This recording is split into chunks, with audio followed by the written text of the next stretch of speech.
Bom, pessoal, eu vou recuperar aqui o finalzinho da aula passada, que vocês lembram que a internet estava horrível, e aí ficaram algumas coisas sem concluir.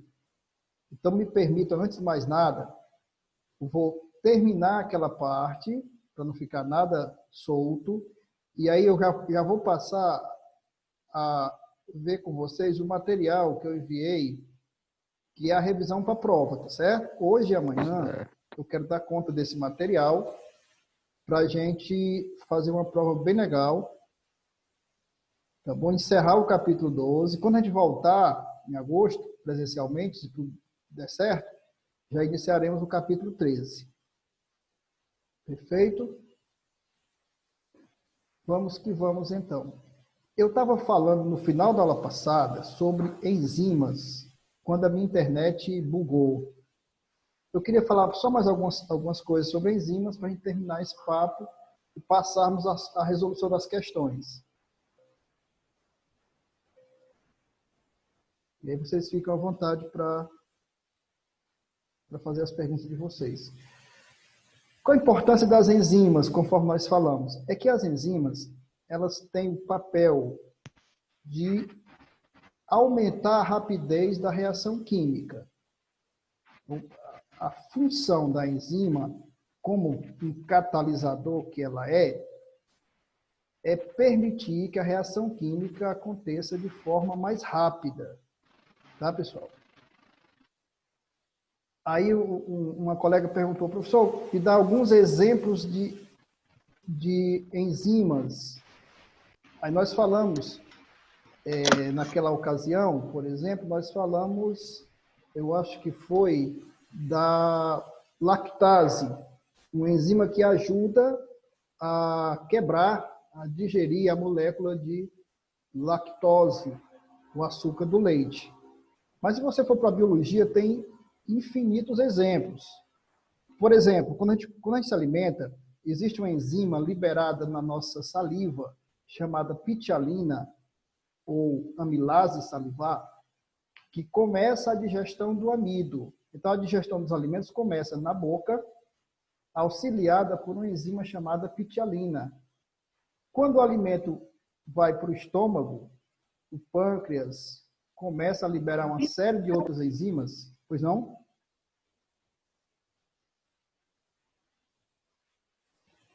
Então, o pâncreas libera uma porção de outras enzimas que continuam o processo da digestão. Tá? Então, tem enzimas específicas para a digestão, por exemplo, das proteínas, são as proteases. Tem enzimas específicas para digestão dos lipídios, são as lipases. Então, tem enzima para tudo que é gosto. Para você ter ideia, tem uma enzima que ajuda a duplicação do DNA. É a DNA polimerase, certo? Também chamada de transcriptase reversa. E se vocês começarem a pensar, de fato, todos os processos fisiológicos, eles contam com a ajuda de substâncias químicas especiais, né, na sua digestão.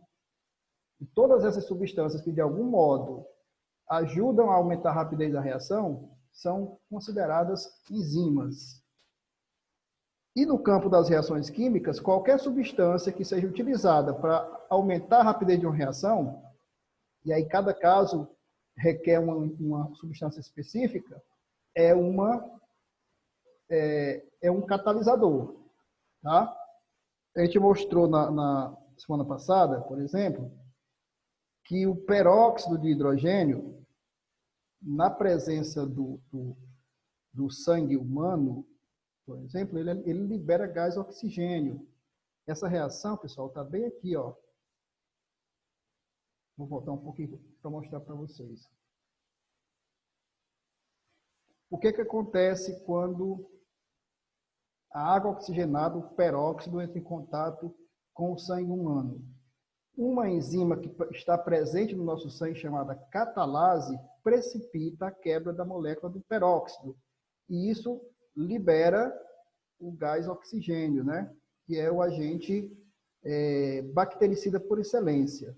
Tá bom, gente? Então, vocês vão encontrar essa reação em muitos lugares tá? Em muitos exemplos, que é a reação de liberação do oxigênio pela quebra da molécula do peróxido de hidrogênio. A enzima que precipita essa reação é a catalase. Bom, pessoal, dito isso, que era o que nós tínhamos ainda a relatar, esse tópico 12.4, ele é um tópico mais, é um apêndice mais, é para que você compreenda, por exemplo, como funciona mecanismo de reação. Esse momento aqui eu vou deixar para a gente estudar com mais aprofundamento posteriormente, tá bom? Nós vamos passar agora a fazer os exercícios que eu preparei para vocês. Quero lembrar para quem não tinha entrado ainda que esses exercícios eu já enviei, tá bom? Se porventura você não conseguiu abrir ou você não teve acesso, me avisa que eu mando para o seu WhatsApp.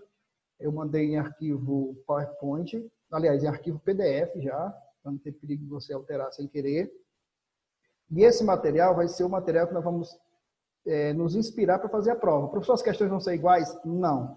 Mas é aquela história. Como o assunto é muito amplo, eu gosto de dar uma visão mais objetiva para o meu aluno. Então, os assuntos da prova vão estar nas questões que nós vamos abordar hoje e amanhã. E essas questões já estão reunidas nesse material. Beleza, pessoal? Tranquilo? Show. Sim. Maravilha. Então, vamos direto para essas questões. E aí, pessoal, vocês podem ficar à vontade que a aula de hoje e a aula de amanhã vai ser só para a gente discutir isso aí, tá? Professor, por que é isso e não aquilo? Aquelas coisas que vocês sabem que a gente pode parar aqui para fazer, né? Discutir tranquilamente. Então, está aqui o material. Como eu disse, já mandei para vocês na íntegra esse material aqui. Vocês podem explorar à vontade. Bom, lá no nosso livro, essas questões são do livro de vocês, tá, pessoal? Lá no nosso livro tem um box, uma janelinha lá no começo do capítulo que fala sobre a panela de pressão. Chama Cozinhar é uma arte e uma ciência. Quem quiser lá dar uma olhada no box para entender melhor a questão. Então, a primeira pergunta aqui seria: explique, com base na teoria das colisões, por que os alimentos cozinham mais rapidamente em uma panela de pressão? Pessoal, esse tipo de pergunta eu acho muito interessante porque você demonstra conhecimento prático, né? Por que os alimentos cozinham mais rápido na panela de pressão? O que é que isso tem a ver com a questão da rapidez das reações químicas? Tudo a ver. Cozinhar alimentos é processar uma série de reações químicas. Quanto mais rápidas forem essas reações, mais rápidos os alimentos cozinharão. Então, qual é a ideia que por trás da panela de pressão? A panela de pressão, ela permite que a água que está dentro dela atinja temperaturas mais altas do que as panelas abertas. Então, numa panela aberta, digamos aqui ao nível do mar, quando a água atinge 100 graus Celsius, ela já entra em ebulição. O que significa dizer que ela não vai mais passar de 100 graus. Tá certo, pessoal? Já dentro de uma panela de pressão, a temperatura passa fácil de 100 graus. Percebem isso? Então, numa panela aberta, você precisa deixar o alimento cozinhando por mais tempo, porque a temperatura máxima que ela vai atingir é de 100 graus. Numa panela de pressão, que chega a atingir facilmente 110, 115 graus, o alimento cozinha muito mais rapidamente. Qual a explicação para isso? É que, como nós vimos, a pressão de vapor determina em que momento a água vai entrar em ebulição. Na panela de pressão, tá? A pressão a que está submetida à água é muito mais alta. Então, a pressão de vapor da água é muito maior. Ok? Com isso, a água pode passar facilmente de 100 graus e não entra em ebulição. Então, com o aumento da temperatura do sistema, dentro da panela, a energia cinética das partículas que participam das reações que caracterizam o cozimento também aumenta a frequência das colisões e, portanto, aumentam as colisões efetivas, fazendo com que o alimento cozinhe mais rapidamente. Ou seja, pessoal, é toda uma sequência de fenômenos. O que é que eu tenho ali na panela de pressão?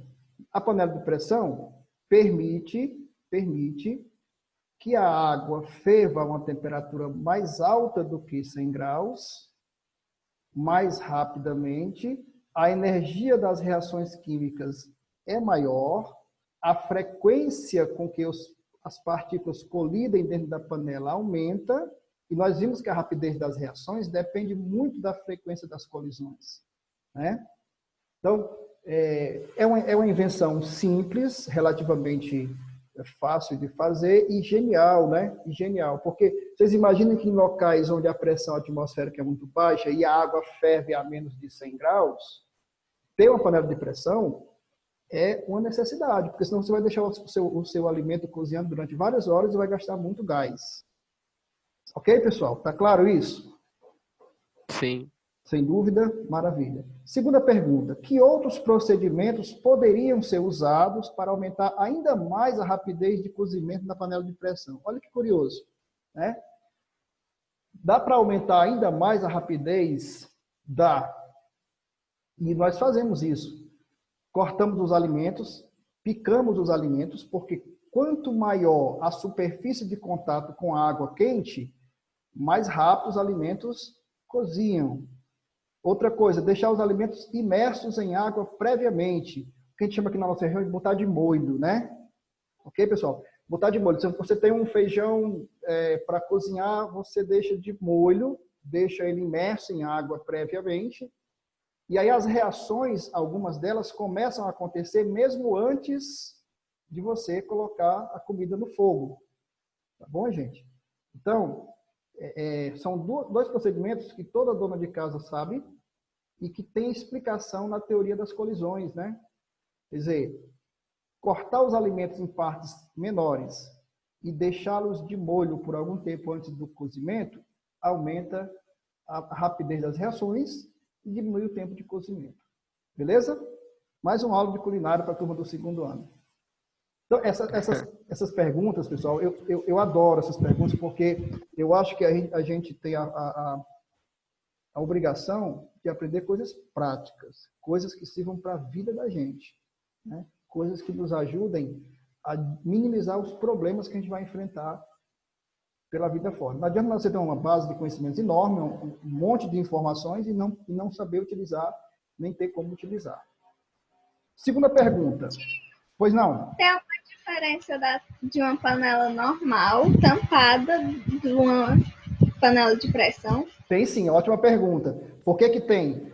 Porque na panela normal, mesmo tampada, você tem fuga de vapor. A água começa a ferver e os vapores da água são liberados. Então, isso impede que a temperatura lá dentro continue aumentando. Na panela de pressão, tem só uma válvula que vai permitir que o vapor seja liberado lentamente para evitar a explosão. Mas é uma quantidade mínima de vapor. O vapor que fica dentro da panela superaquece o interior da panela, o que não aconteceria na panela aberta, né? Então, por mais que a panela seja bem fechada, se ela for uma panela comum, ela não vai reter o vapor da água que vai escapar. Já na panela de pressão, esse vapor é sustentado, né? Ele só sai em situações necessárias. Por isso que tem uma válvula de escape pequenininha e outra válvula extra para o caso da primeira falhar. Ok? Ok, tio. Muito bem, pessoal. A segunda pergunta fala da anidrase carbônica. Olha aqui, ó. Quando vocês perceberem o final ase, desconfiem que é uma enzima, tá? Catalase, lipase, protease, DNA polimerase. São enzimas, são catalisadores. Esse catalisador, essa enzima, a anidrase carbônica, tem papel importante no transporte do CO2 e no controle do pH do sangue. Ela catalisa a conversão de ácido carbônico presente no sangue, dióxido de carbono e água. O dióxido dissolvido no sangue é expelido mais facilmente pelos pulmões Dessa forma, não há intoxicação por excesso de gás carbônico na respiração. Então, a anidrase carbônica é uma enzima importantíssima, porque ela vai controlar, ela vai regular a saída do gás carbônico que nós produzimos na nossa respiração. Identifique quais componentes dessa descrição correspondem à enzima, ao substrato e aos produtos da reação. Lembrando, pessoal, que toda enzima, nós vimos isso, atua sobre uma determinada substância que é o substrato. Então, a enzima, nesse caso, é a anidrase carbônica, tá? O substrato é a substância sobre a qual ela atua. No caso, é o ácido carbônico. Professor, onde é que está dito isso? Olha aqui, ó. A anidrase carbônica tem papel importante no transporte do CO2. Aí diz, ó, ela catalisa a conversão de ácido carbônico, tá vendo, ó? Ácido carbônico. Ou seja, ela atua na transformação do ácido carbônico. Esse rapaz é o substrato. Então, se eu estou mastigando um pedaço de pão, o pedaço de pão tem amido. Esse amido vai ser atacado por uma enzima presente na minha saliva chamada pitialina. Então, a pitialina é a enzima e o substrato é o amido. É a substância que vai ser atacada pela enzima, que vai ser transformada na reação. E, finalmente, quem é o produto ou quais são os produtos da reação? Como o ácido carbônico produz dióxido de carbono e água, esses rapazes são os produtos da reação. Ok, pessoal? Então, toda reação que se preza, cuja rapidez é aumentada por uma enzima, ela tem essas três entidades. Tem a enzima, tem o substrato, tem os produtos da reação. A enzima, nós já vimos, é o catalisador, o substrato são os reagentes e os produtos são os produtos, como o próprio nome sugere, da reação. Tudo bem, pessoal? Alguma dúvida aí? Por enquanto, não. Tá tranquilo mesmo? Beleza. Se porventura vocês quiserem depois, eu quero que vocês deem uma olhada nessas questões de hoje para amanhã. Aí vocês dizem assim, professor, eu queria que o senhor fizesse aquela reação que está escrita lá na questão 2, que é a transformação do ácido carbônico em gás carbônico e água. A gente faz a reação. Inclusive, ela está aqui, ó. Escreva a equação química para o processo descrito, para vocês entenderem melhor ainda. H2CO3 é o ácido carbônico, tá, pessoal? Esse ácido carbônico, ele precisa ser decomposto rapidamente para que o gás carbônico que ele libera possa ser expulso do nosso organismo. Para isso, entra em ação a anidrase carbônica, que é a enzima, quebra a molécula do ácido, libera CO2 e água. O ácido carbônico é o substrato, o CO2 e a água são os produtos. Por isso que quando você expira, além do gás carbônico, você libera também vapor d'água. Ok, gente? Tudo bem até aí? Alguma pergunta? Pausa para respirar. Professor. Então, como eu disse para vocês, não esperem que as perguntas da prova sejam iguais a essas. Não serão, até porque é um formulário com perguntas objetivas. Mas eu posso tranquilamente colocar essa equação e perguntar: qual o substrato sobre o qual a enzima atua? Aí você já sabe, né? O substrato é o reagente, é o ácido carbônico. Tá bom, gente? Quais são os produtos da reação? Gás carbônico e água. CO2 e água. Vamos para mais uma, então. Esboce um diagrama de energia que represente uma reação endotérmica com energia de ativação. Atenção. Importante isso aqui, tá? Se o gráfico estiver pequenininho, vocês me avisam que eu dou um jeito aqui de tentar aumentar. Tá legal. Tá show? Tá. Ó, mas eu posso aumentar aqui, ó. Aqui o Titio tem recursos suficientes para isso. Vejam só. Esse gráfico, pessoal, ele é uma forma, digamos assim, bem visual, né, de você acompanhar essa reação. Aqui estão os reagentes, o processo vai começar. Só que para que esse processo comece, nós precisamos lembrar disso, nós teremos necessidade de uma energia extra para dar o start. É a chamada energia de ativação, sem a qual a reação não acontece, simplesmente não acontece. Mas aqui nós temos energia de ativação. Essa energia de ativação, ela vai conseguir elevar a energia da reação até o ponto que nós chamamos, atenção, complexo ativado, que é o ponto mais alto dessa curva. Atingido o complexo ativado, certamente, aqui é um caminho sem volta. Se houver energia de ativação suficiente para que eu consiga atingir o complexo ativado, com certeza a reação vai ocorrer e os produtos serão formados. Agora, pessoal, preste atenção numa coisa interessante aqui. A energia final dos produtos é visivelmente maior que a energia inicial dos reagentes. Então, a gente percebe nessa reação uma curiosidade. É que, de alguma forma, a reação absorveu, ganhou, recebeu energia do meio externo. Um processo que é relativamente comum.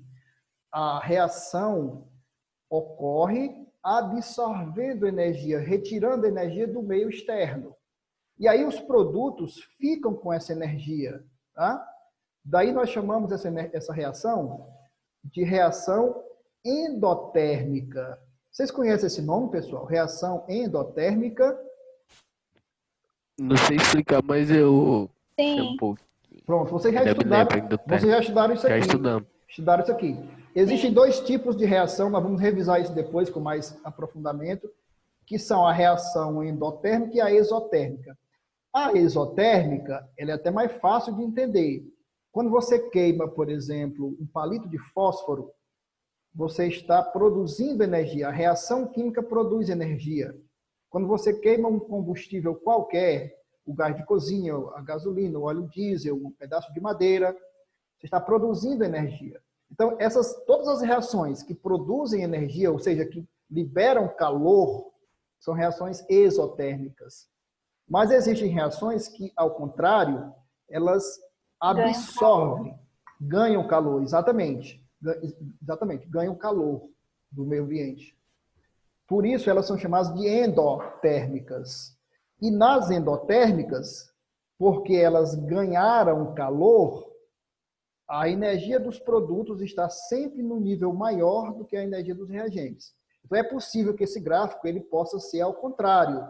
Se a energia dos reagentes fosse maior do que a dos produtos, o que isso significaria?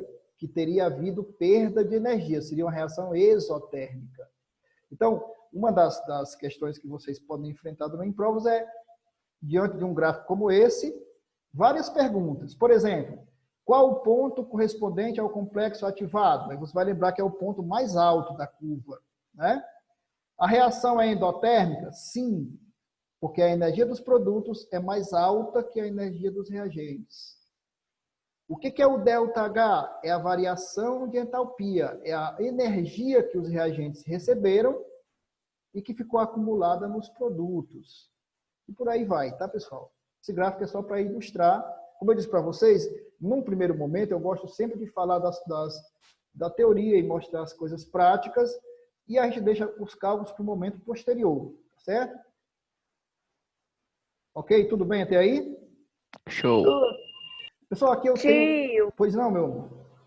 Tio, é porque quando eu for chat, pro tio não achar estranho, porque eu tô falando sozinha lá. Porque eu tava falando sobre os trabalhos, entendeu? Com outro aluno. Não, de boa, tranquilo. Fica tranquilo, não se preocupe não. Importante que você acompanhe aqui a aula, que você, se tiver dúvida, pode falar comigo também, viu? Gente, olha só aqui. Eu tenho duas formações, duas fogueiras arrumadas com a mesma quantidade de lenha, mas de forma diferente. E a pergunta é simples. Em qual das duas vocês acham que vai haver mais rapidez na reação de combustão? Na segunda. Na segunda. Muito bem. Essa lenha da segunda vai queimar muito mais rápido. E a explicação é relativamente simples. Um dos fatores que facilita, que aumenta a rapidez da reação, é a área de contato entre o combustível e o oxigênio. Então, Evidentemente que o oxigênio vai ter muito mais facilidade de acesso ao combustível, que é a lenha, no segundo caso. Então, essa questão ela é bem simples, a resposta dela está aqui. Ó. A rapidez da combustão será maior na fogueira 2, pois a superfície de contato com o ar é maior. A superfície de contato, naturalmente, entre a lenha, que é o combustível, e o ar. Tá, pessoal? Então, é uma questão bem simples de resolver, né? Muito fácil mesmo. E aí você entende por que é que as pessoas preferem alimentos fracionados, alimentos quebrados. Porque quanto menor o grão, mais rápida a digestão, mais rápido o processamento desse alimento. Mais rapidamente você vai liberar a energia desse alimento, né? Bom, agora temos uma questão aqui. Eu falei para vocês que não tem cálculo. Mas não tem cálculo difícil, não. Às vezes, apenas uma demonstração de como você vai fazer isso. Por exemplo, na questão seguinte, eu tenho uma reação de formação da amônia. A amônia, pessoal, é o NH3, tá? A amônia é uma substância extremamente importante para a fabricação de fertilizantes. E ela é produzida a partir de dois gases, nitrogênio e hidrogênio. Então, tem uma indústria de fertilizantes, ela trabalha muito com essa reação química aqui. Ó. Os gases nitrogênio e hidrogênio reagem, produzindo a amônia. Observe que a equação está balanceada, que é importante e indispensável. Pessoal, aqui diz que a amônia está sendo produzida numa rapidez de 10 mol litro por hora. Preste atenção. A cada hora, a concentração de amônia está aumentando em 10 mol litro. Isso é a rapidez da reação da amônia. Aqui é só para vocês entenderem a importância dos coeficientes no cálculo da rapidez de uma reação. Por exemplo, se eu perguntasse agora, qual é a rapidez média de consumo de cada um dos reagentes? Ou seja, do nitrogênio e do hidrogênio. Qual é a rapidez média de consumo de cada um dos reagentes? Professor, como é que eu ia saber? É porque você tem a rapidez média da produção da amônia. E aí o coeficiente da amônia, ele vai explicar como é que você vai responder sobre a rapidez média de consumo do nitrogênio e do hidrogênio. Você tem que lembrar, importante, que o nitrogênio e o hidrogênio estão sendo consumidos e que a amônia está sendo produzida. Então, veja como é fácil. Ó. Qual é a velocidade de consumo do nitrogênio? O coeficiente do nitrogênio não é 1, né, pessoal? É. Lembre-se que quando não aparecer nenhum número na forma de coeficiente, ele é igual a 1. Não precisa botar, portanto. Então, o coeficiente do nitrogênio, o coeficiente que nós chamamos estequiométrico, que torna a equação balanceada, é 1. E o da amônia é 2. Isso quer dizer o seguinte, que se a velocidade da amônia é 10, a do nitrogênio é a metade. Porque a do nitrogênio, o coeficiente na metade da amônia, é simples assim mesmo. Ó. Você olha para os dois coeficientes, nitrogênio e amônia, sabendo que o coeficiente do nitrogênio, que é igual a 1, é metade do coeficiente da amônia, que é 2, então a velocidade de consumo do nitrogênio é metade da velocidade de produção da amônia. No caso 5, né? Porque a velocidade de produção da amônia é 10. Como a do nitrogênio é metade, a de consumo é 5. Só para esclarecer, por que é o módulo? Por que é o módulo? Porque você não vai se preocupar aqui com sinal na resposta. É só com o número. Mas é bom você saber que quando a velocidade é de consumo, ela é negativa. Então, por exemplo, quando ele começa aqui, a velocidade de consumo do nitrogênio é menos, porque é consumo, é negativa, está diminuindo. À medida que a reação é processada, o nitrogênio diminui.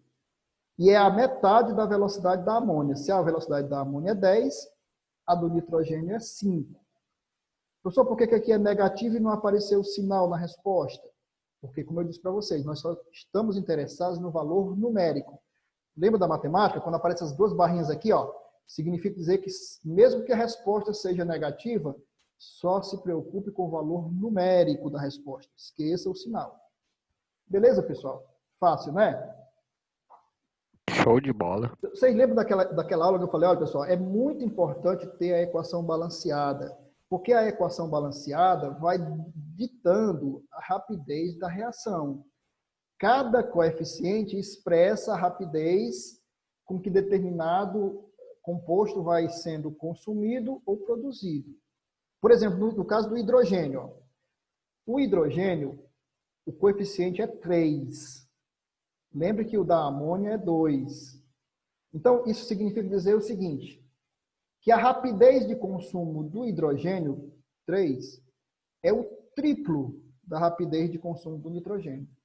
Para cada mol de nitrogênio, tem 3 de hidrogênio que são consumidos. Então, já que eu sei a velocidade de consumo do nitrogênio, era só pegar essa velocidade e multiplicar por 3, 15, né? Que é a velocidade de consumo do hidrogênio. Outra forma de fazer, que aqui se fez aqui, ó, divide o coeficiente do hidrogênio pelo coeficiente da amônia, 3 sobre 2, e multiplica pela velocidade da amônia, que é 10. 3 meios de 10 é igual a 15. Mas você pode ficar à vontade para fazer de acordo com o seu melhor método. Escolha. Você já sabe que o consumo do nitrogênio é 5 mol hora. Beleza. Como o coeficiente do hidrogênio é 3 vezes mais, é só multiplicar isso por 5. Então, a velocidade de consumo do hidrogênio é 15 mol litro por hora. Então, gente, isso aqui é o máximo de cálculo que a gente vai ter que enfrentar por hora, só para a gente entender, a questão é só para a gente entender que relação existe entre os coeficientes da equação balanceada e a rapidez da reação. Tá bom? Segunda pergunta, qual é a rapidez média da reação? Porque eu sei, ó, atenção aqui, ó. Eu sei a velocidade de consumo do nitrogênio, eu sei a velocidade de consumo do hidrogênio e sei a velocidade de produção da amônia. Mas se a pergunta viesse assim, e qual é a velocidade da reação como um todo? Que só pode ser uma, né? Por isso que eles chamam de rapidez média da reação. Então, para você encontrar a rapidez média da reação, você pega a velocidade individual de cada um dos componentes e divide pelo seu respectivo coeficiente. Por exemplo, qual é a rapidez do nitrogênio? É 5. E o coeficiente do nitrogênio é 1. Quociente, 5. Beleza. Qual é a rapidez do hidrogênio? É 15. O coeficiente é 3. 15 sobre 3 igual a 5. Qual é a rapidez de produção da amônia? É 10. Qual é o coeficiente da amônia? É 2. 10 sobre 2 igual a 5. Então, pessoal, resumindo, vocês podem usar qualquer um dos 3 componentes para achar a rapidez média da reação. Tá bom? Porque você já sabe a rapidez individual, né, de cada um. Basta dividir isso pelo seu respectivo coeficiente. O valor será o mesmo. Então, aqui, ó, a rapidez média dessa reação é 5. Da reação como um todo. Professor, mas 5 não era a rapidez de consumo do nitrogênio? Era, mas essa era a rapidez de consumo do nitrogênio. É outra coisa. Assim como a rapidez de consumo do hidrogênio era 15. Quando eu pergunto sobre a rapidez média da reação, eu estou falando da reação como um todo. Então, não confundam o valor da reação, da rapidez média da reação, com a rapidez média de cada um dos reagentes individualmente e do produto. Beleza, pessoal? Professor, como é que uma questão dessa poderia vir? Eu posso colocar a equação, né? E perguntar, baseado na equação que já vai vir balanceada, qual é a rapidez média de consumo de algum dos reagentes, sabendo que a rapidez de produção é tanto. Beleza? Então, eu vou sempre dar um valor de referência, como essa questão aqui deu. Tá vendo, pessoal? Essa questão só pôde ser resolvida porque ela deu a referência. Ela disse que a rapidez de produção da amônia é 10. Baseado nesse valor, eu consegui calcular a rapidez de consumo dos reagentes e a rapidez média da reação. Beleza, gente? Tá aí uma questão boa para a gente explorar na prova, né? Sim. Boazinha, né? Seja o que Deus quiser. Essa prova. Vai dar certo, viu? E aí, pessoal, eu sempre sou parceirão de vocês. Eu só coloco na prova situações que eu tenha discutido, que eu tenha esgotado aqui as dúvidas de vocês, tá bom? Eu não vou colocar nada que surpreenda vocês, não. Uma última questão. Explique a relação... Essa aqui eu coloquei em letras bem grandes para a gente não trazer nenhuma dúvida quanto a isso. Explique a relação que existe entre a energia de ativação e a formação do complexo ativado. Já discutimos sobre isso, conversamos sobre isso, mas é importante que você não esqueça disso aqui, ó, que o complexo ativado é uma espécie intermediária entre reagentes e produtos. Então, toda reação química, pessoal, ela tem os reagentes e os produtos, o lado esquerdo e o lado direito, digamos assim, antes e depois. Só que entre o antes e o depois, entre o início e o fim, tem o meio. Esse meio é o que nós chamamos de complexo ativado. É quando os reagentes já não existem mais, mas os produtos também não foram formados ainda. Imagine você, uma comida que você vai preparando e que ela vai ficar pronta em meia hora. Você começa agora, são 2h40, 3 horas, daqui a 20 minutos, a comida já está pronta? Ainda não, né? Ela leva meia hora para ficar pronta, então não está pronta ainda. Mas os ingredientes que você colocou na panela já não são mais os mesmos. Então, entre o início de uma reação e o final da reação, existe um meio que nós chamamos de complexo ativado. É uma espécie intermediária para a formação de produtos. E a energia necessária para que essa espécie seja efetivamente formada é a tal da energia de ativação, sem a qual não há reação. Então, não esqueça nunca da relação entre essas duas entidades. A energia de ativação e a formação do complexo ativado. Amanhã eu volto para a gente conversar sobre isso aqui, tá? Ok? Aí vocês não esqueçam de concluírem esse estudo, tá? Todas as questões estão bem respondidinhas, tudo direitinho. Só para você me dizer amanhã se você teve dúvida em alguma delas. Como são muitas questões, acho que são umas 20 questões, o tempo, vocês viram, não dá para a gente vencer uma por uma. Então, o que é que eu vou fazer amanhã? Professor, eu queria que o senhor fosse direto para a questão tal, que eu não entendi por que a resposta é tal. Tá bom assim, gente? Combinado assim? Sim. Gostaram da aula? Tá bom assim? A revisão tá legal dessa forma? Tá Demais. sim. Pronto. Lembrando sempre que esse material eu já mandei para vocês, já está aí na área do aluno aí de vocês, no grupo, tá bom? Tá bom. Valeu então, Obrigada. gente. Eu que agradeço pela participação de todo mundo. Desculpa eu não ter olhado o chat, é porque hoje nem tive tempo de vir aqui olhar o chat. E nem pode olhar, não olha não, deixa lá mesmo. Tá gravado o chat, depois eu vou Eu olhar, tava tá? falando sozinha, acho que você que eu tava falando sozinha. Tô brincando. Fica em Tá. segredo, tá bom? Valeu, gente. Eu Beijo, sei. beijo para vocês, obrigado pela participação e até amanhã. Tchau, tio. Até amanhã, Tchau, tio. Bia. Tchau, tchau.